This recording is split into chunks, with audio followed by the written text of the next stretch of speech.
Welcome back to Ribbon Candy Hooking. I'm Deanna. I'm sorry I completely lost track of time. One of those mornings, I can't find anything. I can't find anything.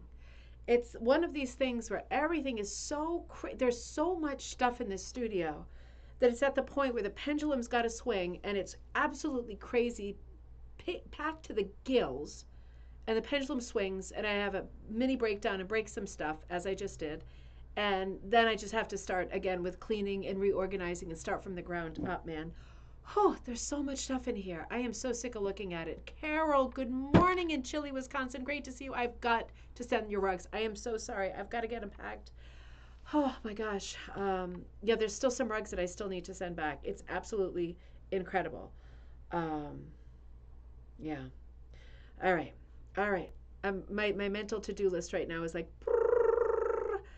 April, great to see you in Illinois. And Linda H. in Massachusetts, great to see you. Linda H., are you going to the Fiber Festival this weekend in Springfield?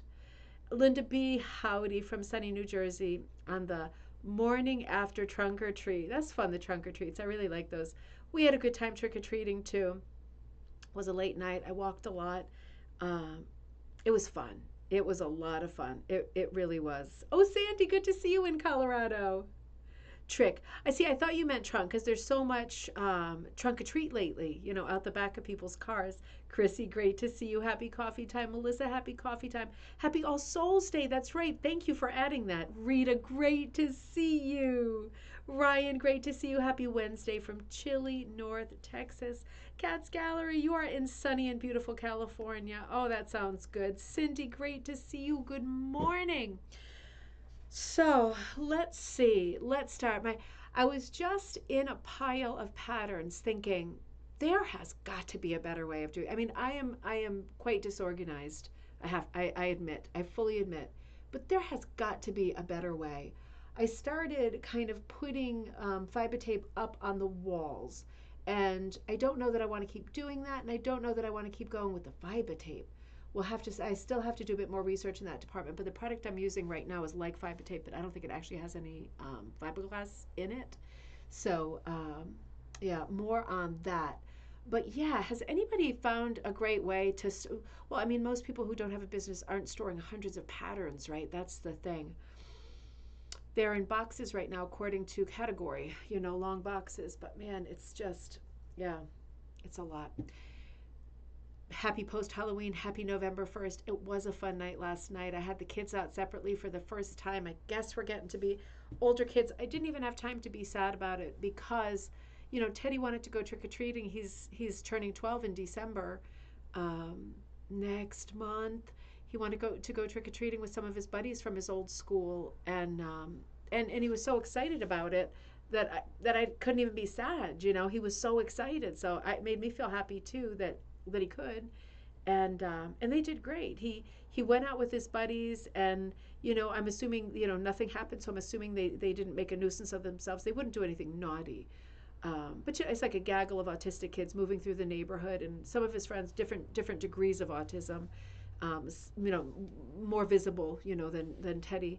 But it seems like they did really well and made their way back home not once but twice, make a pit stop, and then another friend joined and then went back out, and he made his way home twice. So that was excellent.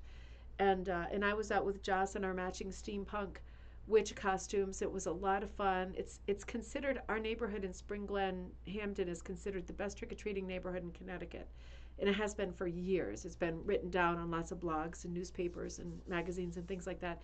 It's phenomenally great, and it does mean that a lot of kids get like dropped off. So it's like in the many hundreds, if not tipping 1,000 kids per house.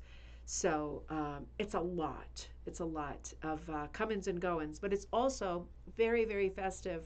Seeing people passing you on the street and scary costumes, funny costumes, familiar faces from school. Joss only saw, I think, 2 or 3 people she knew from school, which is kind of weird because we live in the neighborhood, but there's that many people from outside getting dropped off. And at the end of the day, if they live in neighborhoods where trick-or-treating is maybe more dangerous, like in New Haven, that it's a good thing that they're being dropped off, somewhere that's a much safer neighborhood where there's plenty of candy and everyone's happy to, be hosting these huge decorated front yards. We're a little bit further out. We're maybe 3 blocks off of the central nervous system. So over the years, we've figured out not a lot of people come. So we have candy, but we get a few knocks early, and then we typically take off with the kids and enjoy the event, enjoy being out there. Because it's really not. The first year I stayed home and I piped my record player with the Disney scary sounds outside for when kids arrived, and it was like somebody that was going over a creaky bridge and then the bridge gave way. Do you remember this album? It had a haunted house on the cover. It was Disney. It's not something Disney would do anymore. And it had like it was an orange cover, but with the inside of a very spooky haunted house. And there was Chinese water torture that was super inappropriate, but it was really a scary two-sided album. And I had that playing with my sister having drinks, and hardly anybody came. So since then, we've been going out and hitting it, and it is an event. But man, it's like it's so much. It's so much, and it's amazing how many people decorate so well. We put all the pumpkins on the tree in the front yard. We put out maybe like 150 pumpkins on one of our trees, and the big plastic pumpkins. But other people, God, they like build things semi-permanent onto the front of the house with lights, and it's just amazing. This one family, I wonder if I can show you the picture. This one family, it's not like it's the best display, but Joss noticed this. I almost didn't notice it. They do this every year, and I forgot about it. Wonder if you can see this. They put up like a wooden cutout of a witch, and they have the lights in such a way that it makes this huge projected witch on the house next door. And I just thought, oh, that's so cool. It's such a small thing, but when you get it right, it's so cool. So happy post-Halloween to everybody. I hope it was a great night and a safe night. It certainly was in our house. The kids both had a ton of fun, and I just can't believe it's November. It's a bit sad. Everything's going much too fast. Jenny, great to see you. Dave, great to see you. Watching from your favorite cafe. Oh, how cool is that? Dawn, great to see you. Hello from St. John, New Brunswick. Oh, thank you so much. Very happy to have you there. Ryan said, November, not Christmas yet. No, I know, but it's 1 foot on a banana peel, and the other one is in December. I'm just saying, mark my words. No, I don't want to rush it either, believe me. I want to like eke it out and make every day special. I want to slow things down. Melanie, great to see you. Happy November. Judy, maybe some of those cabinets with the deep shallow draws like architects use for blueprints.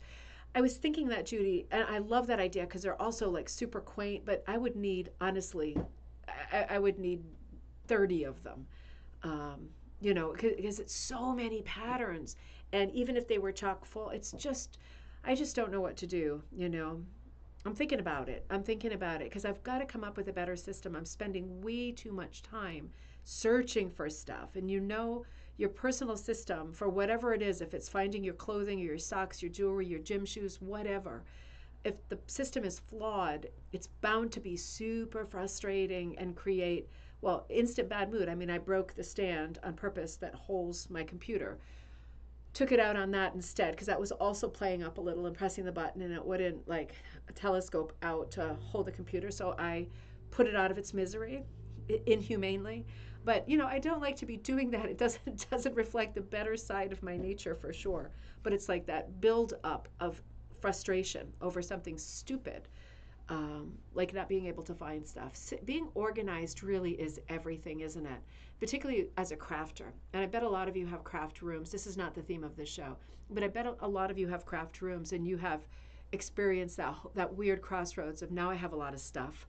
And maybe I have stuff for more than one craft, and maybe some of it's crossover craft stuff. And and the question of how to organize it in a way that it doesn't look offensive and it doesn't, it doesn't confront you when you walk into the room and you go, oh God, it's an insult. Just looking at this isn't, but at the same time, it's easy to use and doesn't cost a fortune to create systems that have built-ins, right? So I don't know.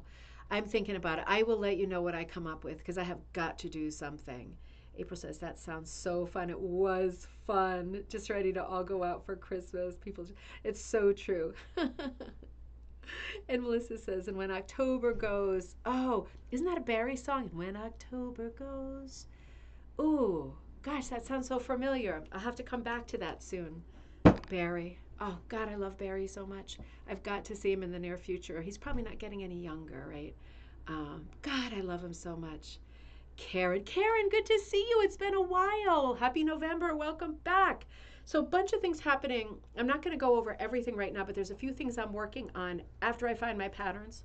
Kaz, great to see you. Kaz, what day are you traveling? Just so I know, I'm going to lock it in so I can send you a message while you're heading out. No, good to see you. A couple of things coming up because now we have concluded the tarot classes. I'm going to be mailing those out with those huge 100-page PowerPoint presentations that are just lots of images to look at, lots of prompts, just like writer's prompts if you haven't taken these classes with me. Lots of just ideas to prompt you.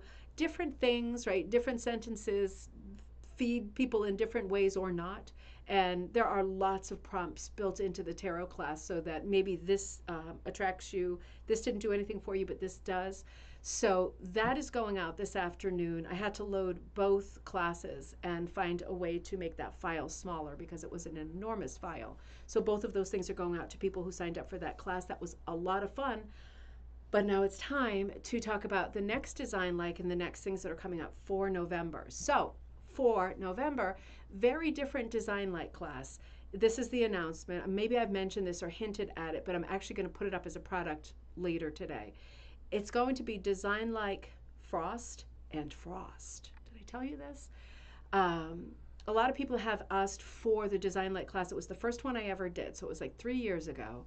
And it was designed like Edward Sands Frost, right? That little old tin peddler from Maine, 1860s, like ex-Civil War soldier who was peddling tin and saw the need to create rug designs for women who weren't as creative, right? Naturally as creative in terms of the drawing part of it, not the technical making part, and ended up making, like sort of tin stencils in his barn, but then evolved into rug patterns, full blast patterns based on his own stencils. So he was using stencils to create designs, so giving people at least a foothold. Instead of just looking at the blank canvas, at least looking at some shapes and context that made sense and helped a whole at least generation of women through the process of rug making so that that thing sitting in front of their hearth wasn't abominable and embarrassing when the neighbors came in, but was actually quite beautiful even if they were not creative. So the Edward Sands Frost class was the first design like class I did way at the beginning of the brand. But, it's been a long time, and I didn't know I would continue the class as a series, so I didn't record it. And I keep getting requests for it, but it's not there. I thought it was there for a while, but it was never there.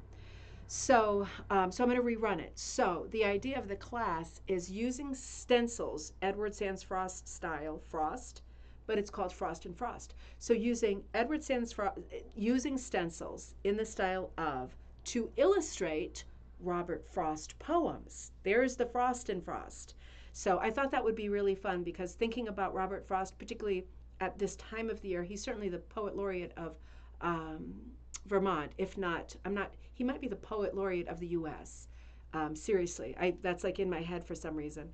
But I mean, who doesn't love Robert Frost? At least some of his stuff, right? And I'm thinking about Stopping by the Woods on a Snowy Evening, Mending Fence, Nothing Gold Can Stay, like all of these great poems for this time of year, The Road Not Taken, like all of his classics and then some. I thought it would be very, very nice to illustrate some different styles of rugs using the idea of stencils.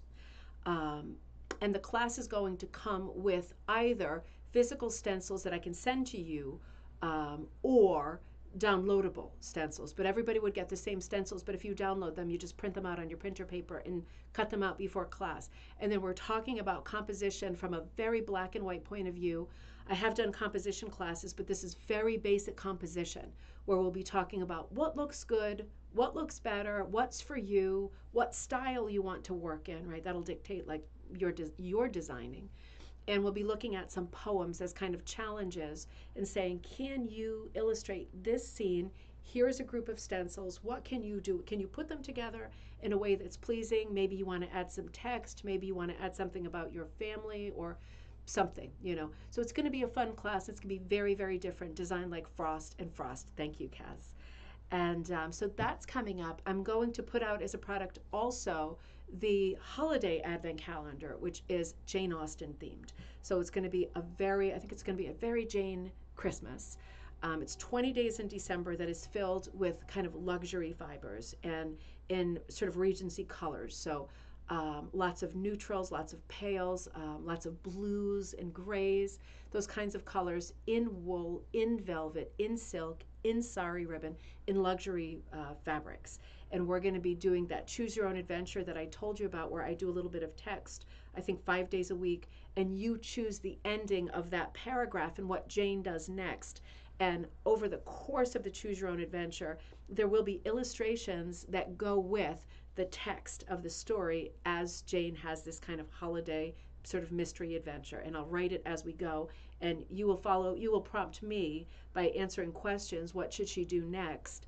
And then you'll see the next segment in the morning, and then you can vote again. And it's going to roll like that. But I have some overarching scenes in it that I'm starting patterns for.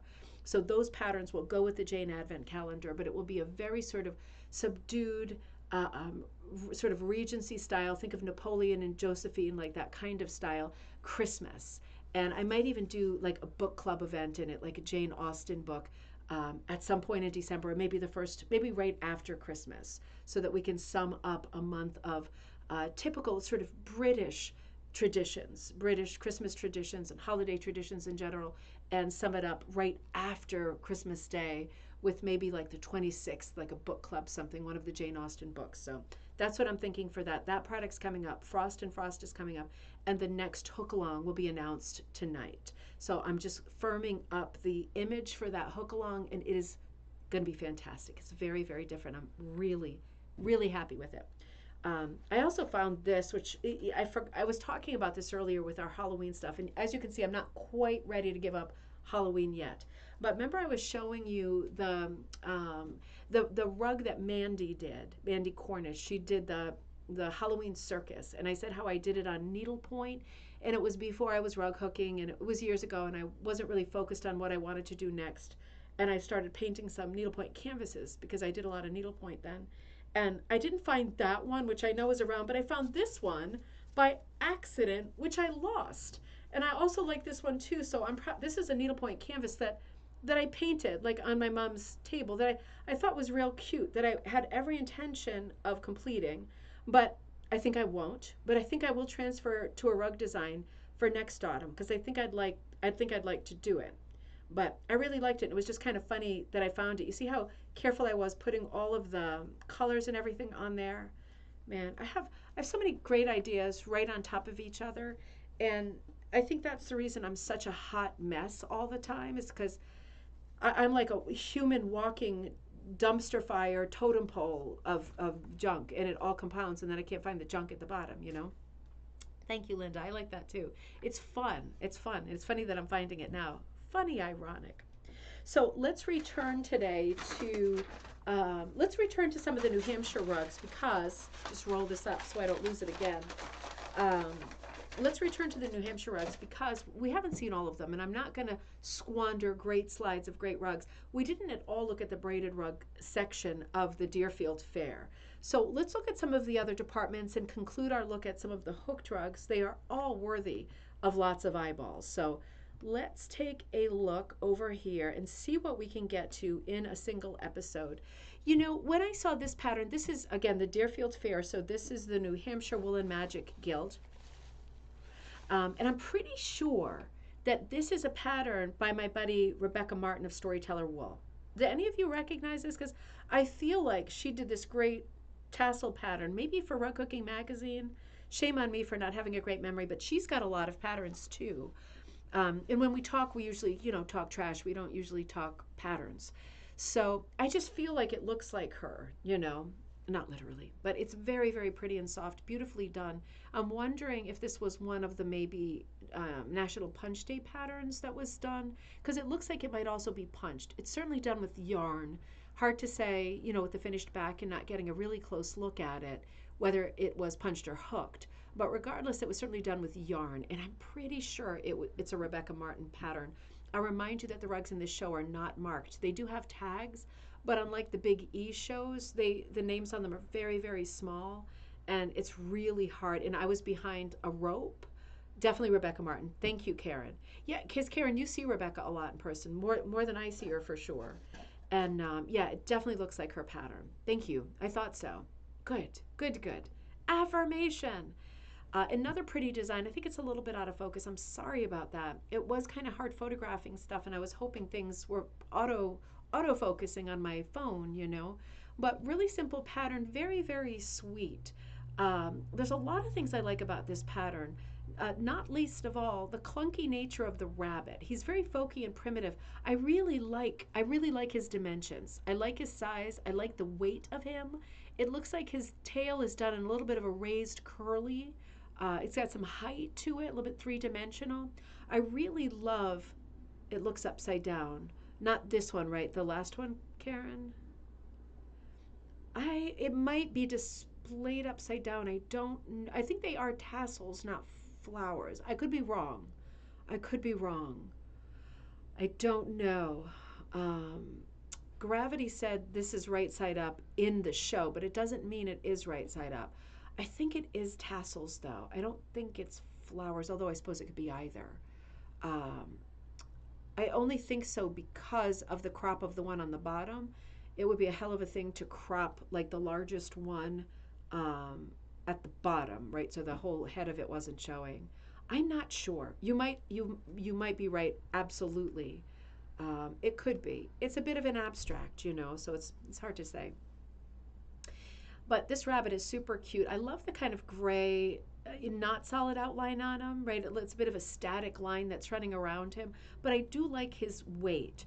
And I love that around him, we're seeing flowers that are kind of carroty colors rather than like bright pinks and garden colors.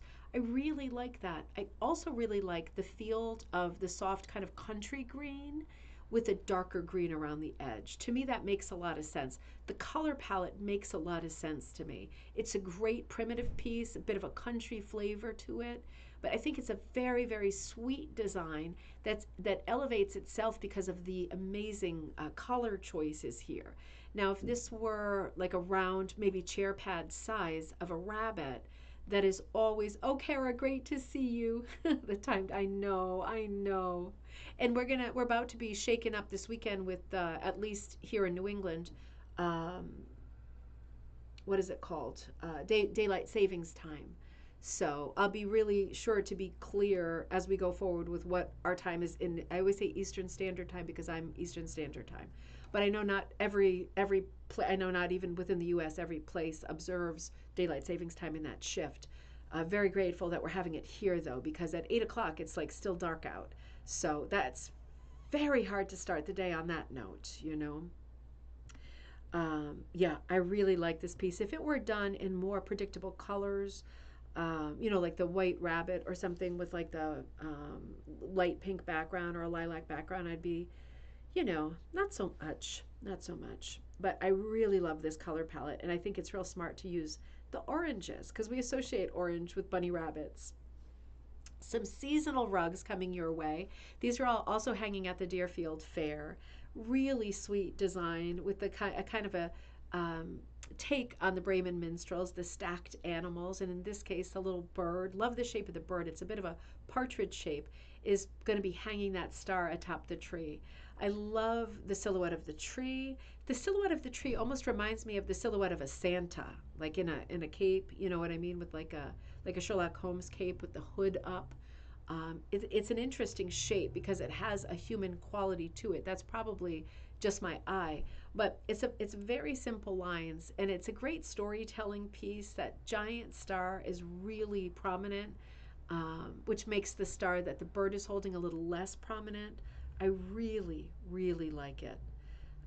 Oh, Kara, you do too there. That's good to know. I think is it just one state? Is it just like maybe, I want to say Arizona, or I feel like it's an A state that has never observed daylight savings, but maybe I'm wrong. Maybe I dreamt it, or maybe I put it in a box in my studio and lost track of it. Um, this is another pretty thing. We're seeing a lot of pillows here. They were kind of resting on the table. A nice pattern right? A pattern is an all over design. It's not something like a crazy quilt that has a scattering of motifs. A pattern is something that repeats. And you can crop a pattern however you want. In fact, I'm sure it's Oregon. Okay, thank you. I'm sure that you have gone to a store where you're like, okay, I'm going to pick up one of these pillows, maybe like a TJ Maxx or a Home Goods or something with lots of tapestry type pillows, and you think, oh, isn't this fabric ethnic and cool and a really pretty weave on it? And you look, and even though the patterns are all made from the same material, they are different. Each one is different because it's a slightly different crop of each. You know what I mean? Sometimes you even get this on like t-shirts, or shirts. The shirt is cut a little different, and you see with the Hawaiian shirt that on some, the palm tree lands really good right in the front, and other times it's kind of cut and staggered, and it's like not as clear. Well, same thing with when you're making a design that's a pattern driven design for a rug or a pillow or anything. Um, Arizona does not. Okay. Colorado does. Okay. Interesting. Um, so it is, the point I'm making is, if you are setting up to work on something that is a pattern, whether it's a pillow or a rug, even though it's a pattern and it's like, okay, I can kind of land to the pattern however I want to, depends on the pattern. With some patterns, you shift them by a half an inch and it looks completely different and is just more successful. This is really successful because we're seeing two complete diamonds, right, that are squared off, and it's very geometric, the way that it's cut, where it's cut. It makes a lot of sense. But you could see how a pattern like this more easily if it was shifted a little bit to the left and we only got one complete diamond with two cut off. To me, that wouldn't be as effective because it would be confusing. I'd be looking at one and two half motifs. You know what I mean? So it's always interesting looking at things in pattern. And whether this is a commercial pattern or not, I just don't know. But I would say that when I do stuff with pattern, even if it's a background fill or a border, I'm still very thoughtful about how that pattern lands because I want it to have the maximum impact. And that part is always up to you. One more pumpkin this year, I think. I think this might be the last one we're seeing. It looks like it's beautifully done. And maybe that chenille yarn, you know the one I mean? They have them at most craft stores. Feels like velvet, but it's nice chenille yarn. And it's got a nice thickness to it. It's very high luster, very luxurious fiber. Speaking of luxury fibers, right? Jane Austen thing. This chenille yarn is very, very pretty, very nice to work with.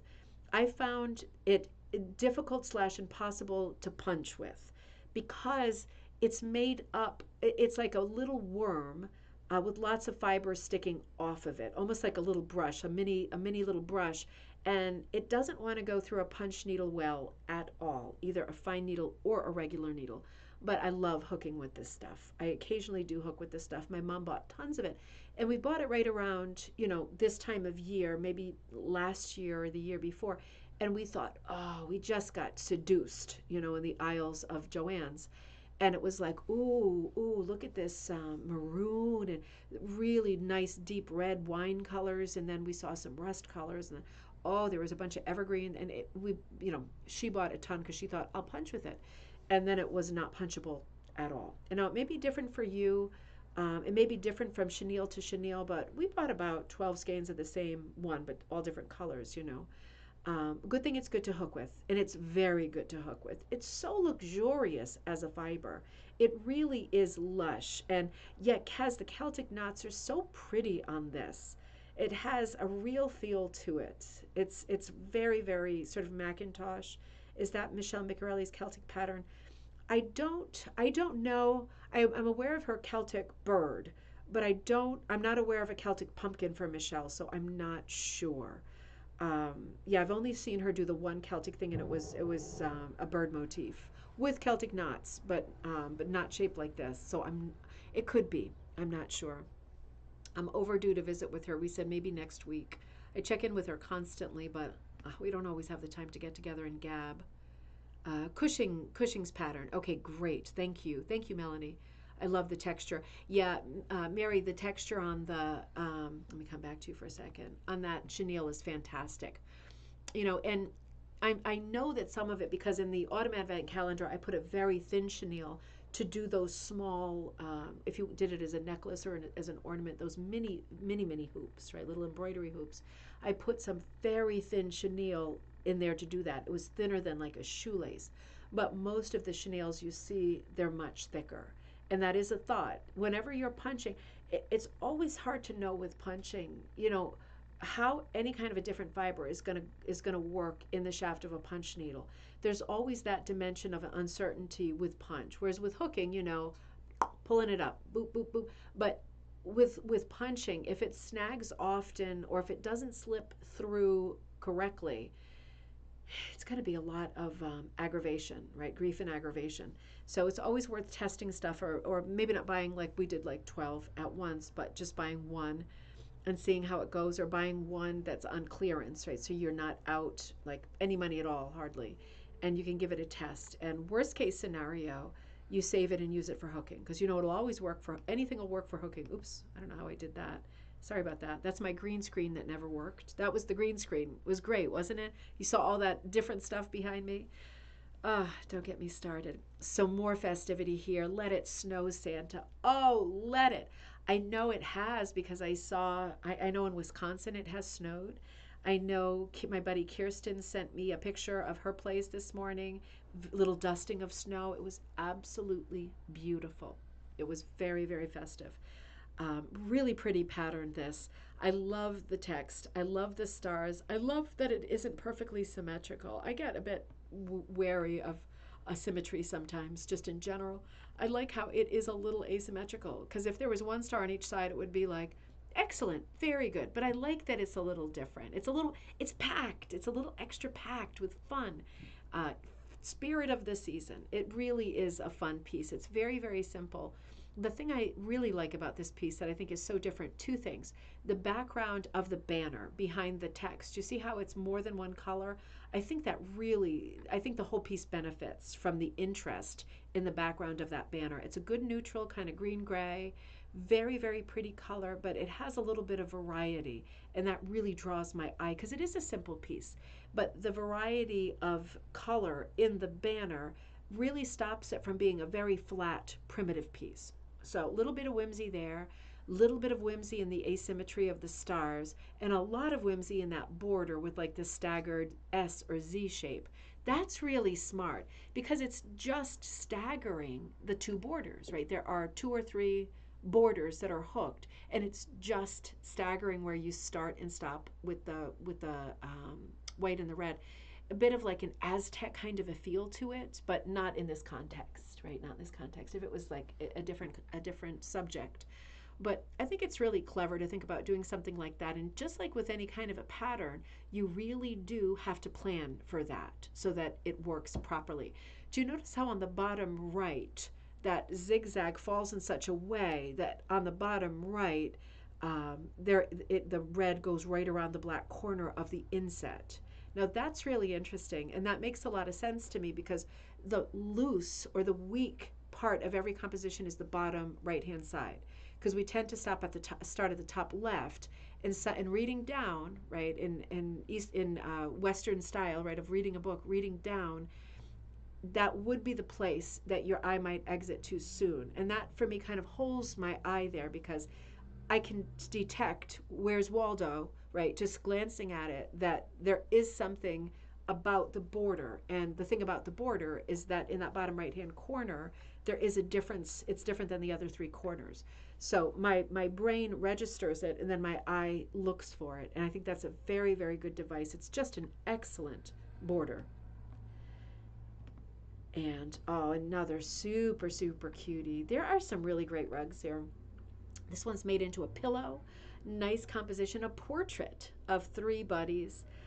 Looks like a cat up on a milk can, and a black and white bunny, and a sheep. And this is another piece I just love. I love the directional hooking on this piece. It's really smart. It's very, very simple. The cat and the rabbit are hooked very, very by the book, right? Perfect, absolutely perfect. Those are Warren Kimball type characters right there, particularly the bunny. But the sheep, with the very stylized accents of the lighter color, right? The directional hooking that's very, very stylized, just a few lines. that stand out. Very smart. And it does have the sheep's body does have a strong top to bottom vertical thrust, as does the milk can have some vertical striping in the background. It all works really, really well together. This is pretty much the perfect composition. And I love the way, because the sheep is very heavy, right? His weight by far, it takes up the majority of the composition. And then there still are two other characters and the milk jug. But I think the fact that the two other characters are much darker, right? Like a lot of black on their bodies. And then the weight of the milk can is really well balanced with just a peak at that wagon wheel behind and those few slashes of directional hooking on the chest of the sheep. It's an absolutely beautiful, thoughtful composition. Beautiful binding and rope, too, isn't it? Really gorgeous piece. Absolutely gorgeous. And another Christmassy piece. I'm realizing it didn't register at the fair, but I'm realizing that the Christmas stuff was put together and the Halloween stuff was put together. So you were looking at it kind of in seasons, which makes a lot of sense. I can actually see the name on this one. It looks like it says Eileen Peterson. A beautiful round composition. I would think this is a Cushing, wouldn't you? Cushing has so many round compositions, and so obviously they carry a lot of famous names. This looks like one I've seen, or at least one that I've seen in a challenge kind of a situation. Beautiful, simple composition with a classic snowman. The hat has fallen on the ground. Who knows what that's about, right? There's a story there. The black dog in silhouette sitting out there enjoying the evening. It's a very peaceful composition. The way that the tree is executed is absolutely phenomenal. It is really, really stellar. And the shadowing and the gray that appears on the snow is also absolutely fantastic. It does look like it's done in a fairly wide cut, and it looks like there is a strong um, directional hooking, horizontal orientation, right across in the snow. It's harder to tell in the sky because it's not a solid. It looks like a textured wool or patterned wool, and a little bit different, a little bit harder to tell. The moon is hanging up there right at the top. I almost wish that the moon, nothing to do with the maker of this, but I almost wish that the moon were a little bit lower and to the right to balance the dog off, because then we would have an X composition where if you look with your eye and do tree, snowman, hat, that's one part of the X. And then if the moon were a little bit to the right, we would have moon, snowman, dog, which would make a perfect X. Love the composition. Love the way it's hooked. It is a truly expertly done piece. It's a smaller piece, but it is very fetching. It has all of the trappings of the holidays of the season. Yeah, you can almost hear Christmas songs playing in the background. It's that pretty and evocative of winter. Another beautiful piece bringing us into winter. These are perfect to be looking at right now, coincidentally.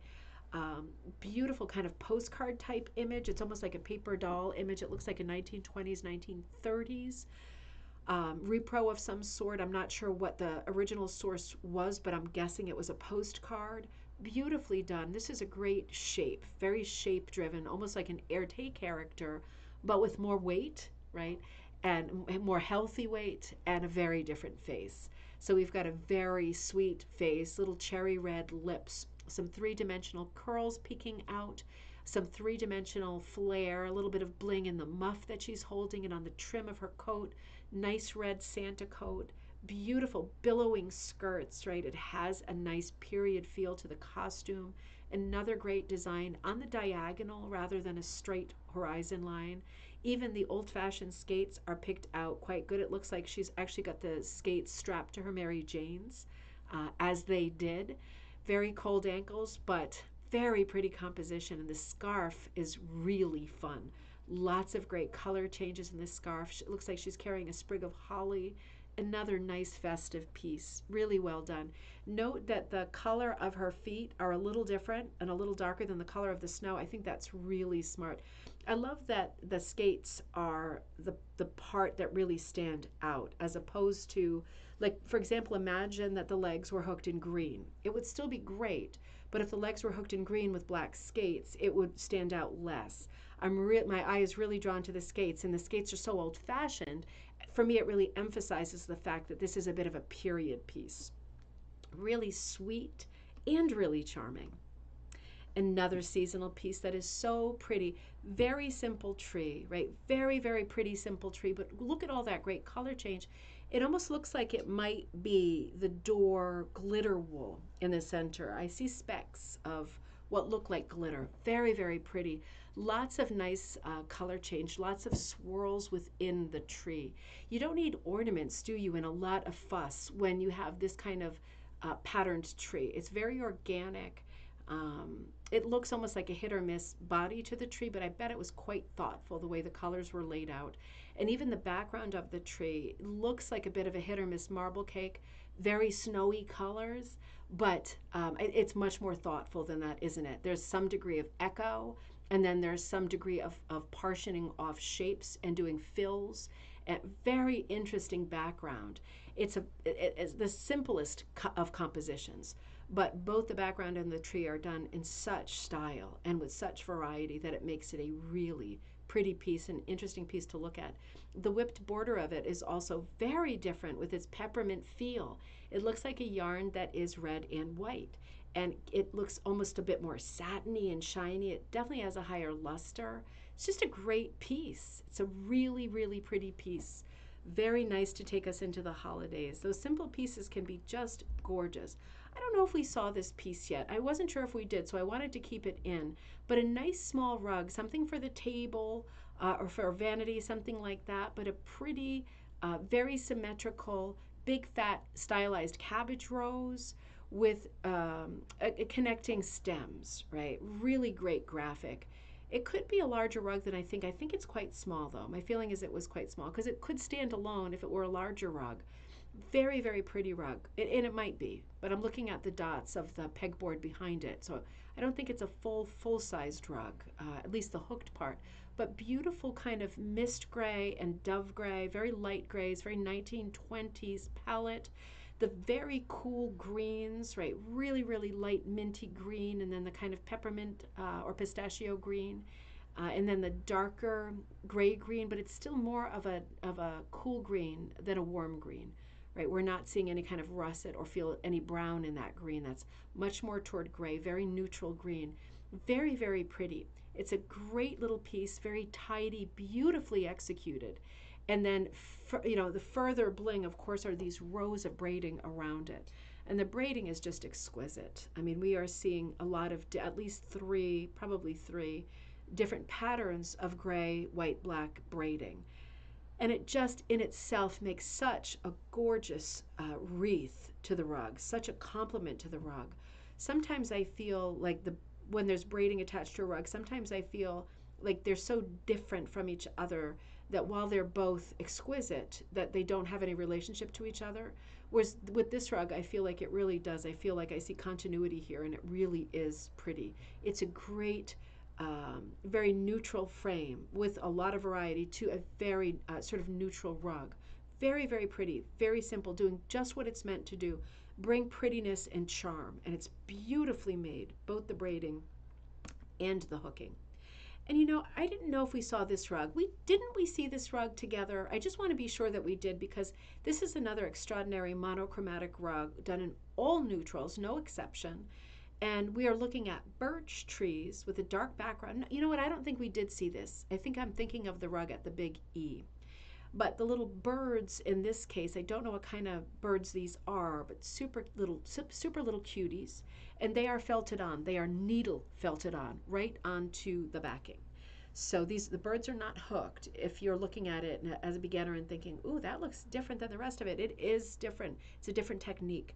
I love the whimsy of the swirls that are done in the black and white material that are running through the background. They're great space fillers. It almost looks like music, like wind or music to me. It's very, very pretty, very stark piece that could the composition could be at risk of being very confusing.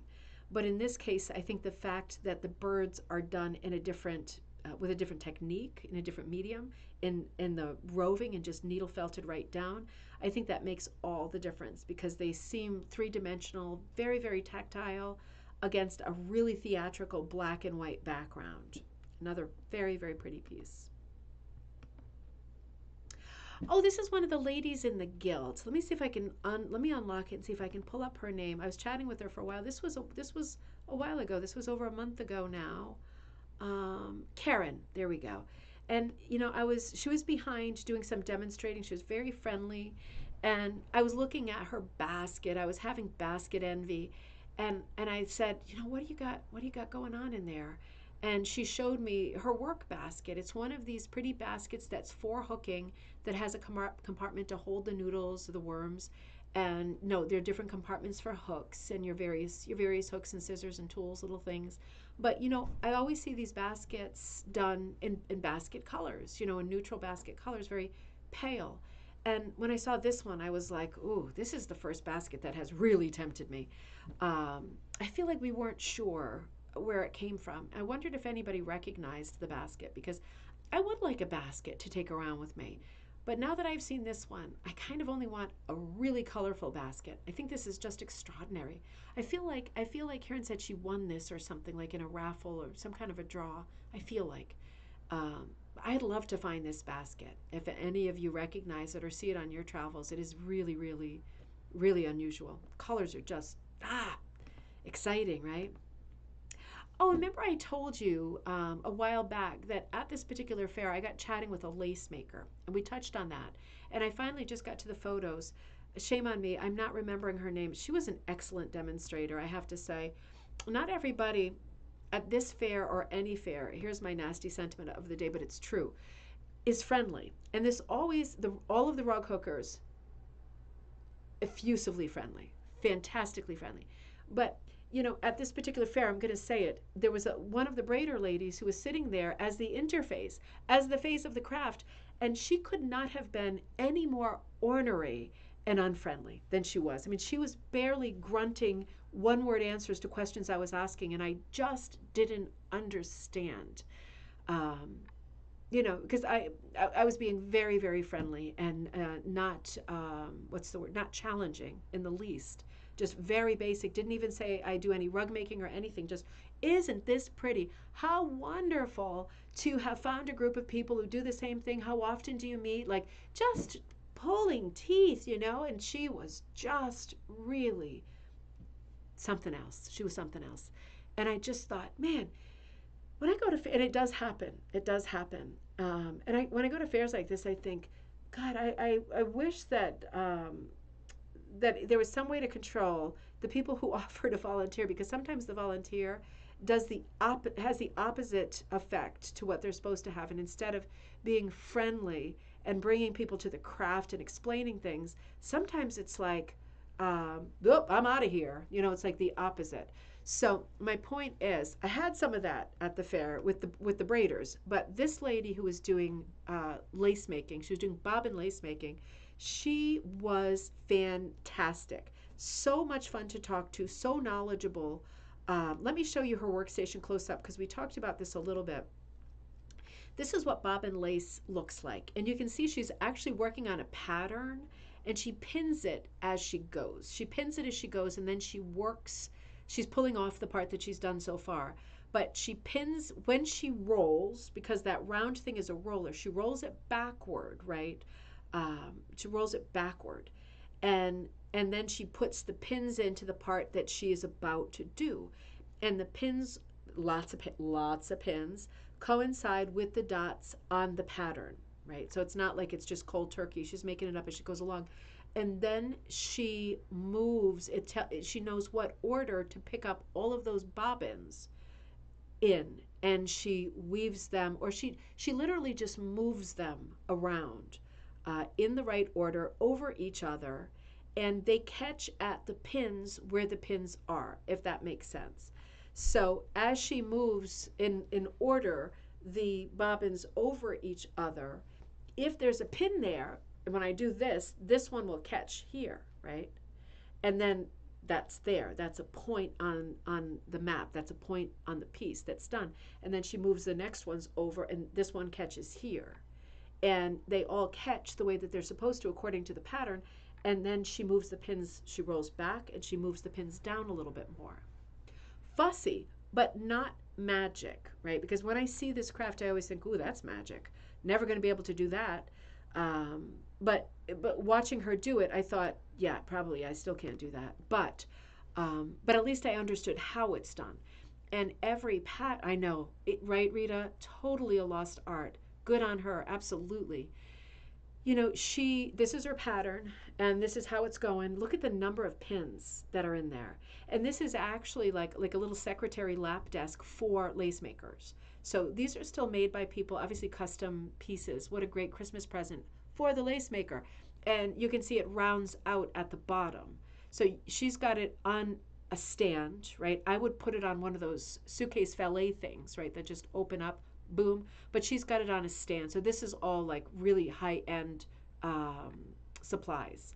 And she's got all these bobbins that some of them have been made for her, some of them have been engraved or like burnt with members of her family's names. Some of them have little things on them, like little balls and things that refer to her, grandchildren's favorite sports. And every one of them is unique and different. This is just like one of those Pandora bracelets or charm bracelets. They're written, and she's just moving them in order on top of each other. So that part's very mechanical, but the part that's not mechanical, it's still mechanical, but putting those pins in, that's the thing. You've got to get the pins in right. You have to see well, you have to get the pins in on top of the pattern. But it is doable. I understood while she was doing it, um, I understood how to do it. And she knew like the rhythm for moving the bobbins. Like maybe, I don't remember, but for example, it reminded me of like maybe a drummer, like picking up these two and moving them here and these two and here. But it wasn't like one over one over one over. It wasn't, there was still a pattern to the movement of the bobbins. So placing the pins and then moving the bobbins, and it holds in place as you add more pins. So it's a very cool thing. Coming out of the back is the finished piece, like this tail coming off of it that's finished. And she's making pieces of lace that are for the trim of special bridal gowns and things for special events. And it's not just to roll up and put in the closet and say, hey, that was fun. Let's take out a new pattern. This kind of specialty lace is so time consuming, and it's really either commissioned or meant for a special person or a special friend or family member. It's the kind of thing that we agreed you really can't make money on this. Look at this. This is passion. This is for passion. Well, I was really, really taken with the bobbins because I thought, man, those are so tactile. It's so different than what I do. It's so different. It looks very fragile, but it's not. And it's just so different. And I said to her, what about for a beginner? Is it easier for a beginner if all of the threads aren't white? And she said, actually, it is, right? Because then the pattern starts to make sense. So maybe more like playing the piano than the drums. These two things go together and it makes this sound. Or in this pattern, it makes, for example, this turn or this tip or the edge of a leaf. So your brain starts to associate, if it's colored, when I do this, I get the side of a leaf. You know what I mean? So she said, yeah, for beginners, doing stuff in multicolors is fantastic. And I said, can you do this on a larger scale, like with yarn? And she said, absolutely you can. And I thought, Now, interesting, right? Interesting, because you know where my brain is going with this, like multimedia thinking here. But I was thinking, okay, so if you could do this with thicker yarn, the first and immediate problem that I see is that even if I was working with, for example, lace yarn, which is super, super thin, I feel like the bobbin would run out often.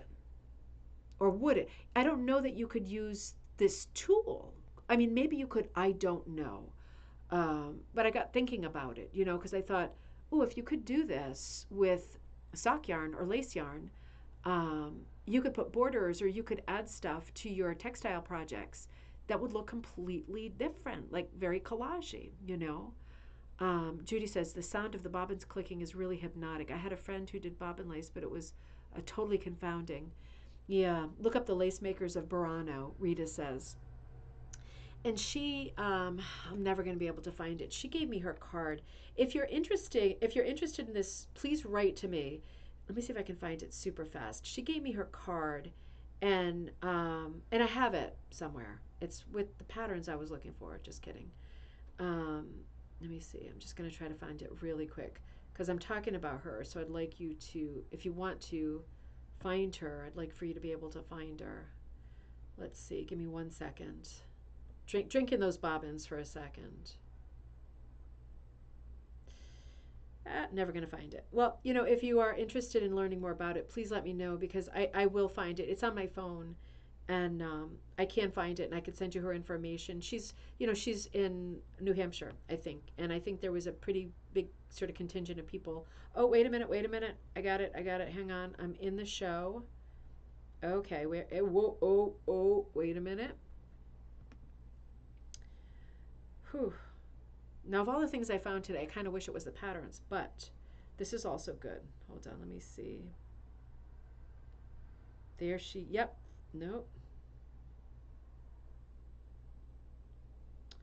Wow, I'm really a special gem.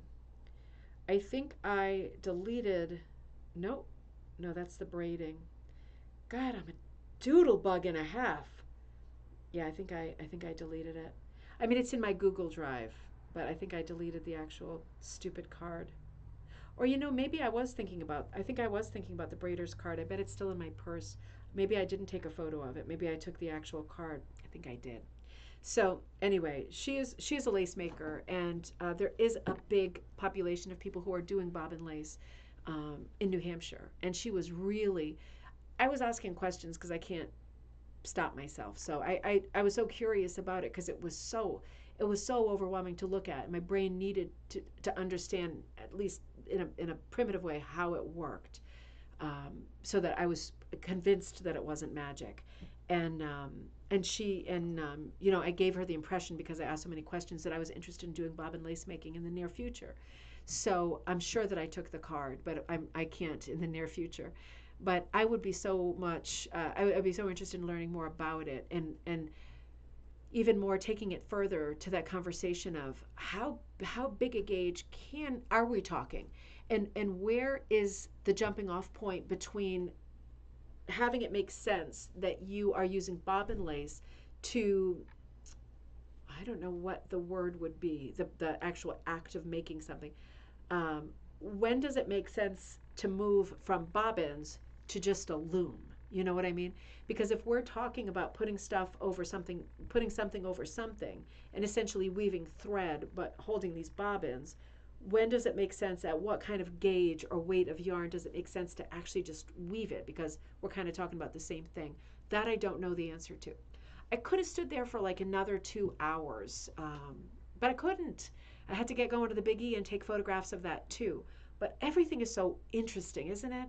There's so much interest out there, just out there. It's good. It's good. I feel better. I always feel better after we spend some time together, cuz yeah, I don't think I'm going to break anything else this morning. I don't even really want to. I might just have a nice glass of water, settle back down, look for patterns, and move on to the next great thing of the day. I'm going to work on a few orders, and I'm going to get later when I'm home. At the end of the day, I'm going to get the classes out from the tarot, and I'm going to put out the Design Like Frost and Frost, the Jane Austen Advent Calendar, and the next hook along. And I will show, as soon as I have firmed up that pattern, I'm 90%, but I want it to be perfect when you see it, the next hook along piece, which is a lot of fun. So I will see you next time. I received my copy of a Rug Cooking Magazine. It just came yesterday. So on Friday, I will be with you at 7 p.m. Eastern Standard Time. And why don't we crack open that magazine and have a good old look at the current issue of Rug Cooking Magazine that, for me, just arrived. I think that will be the perfect thing for us to do on a Friday night. Nice, cozy episode with a nice magazine that we all love. I will see you Friday at 5. Have a great tomorrow, and thank you so much, everybody. Thumbs up, like, subscribe. I have 2 videos on deck for you that I've done in the last 2 days that I just have not had time to have my daughter edit for me, my 10-year-old daughter, because of Halloween and the busyness of this week. So I'm going to put those up, one tonight, one tomorrow, and we're about to record another video, a beginner video on backings, which we've done before, but this is a bit of a different take. Kaz, I will see you soon too. I will see you all soon. Have a great afternoon, everybody. See you Friday.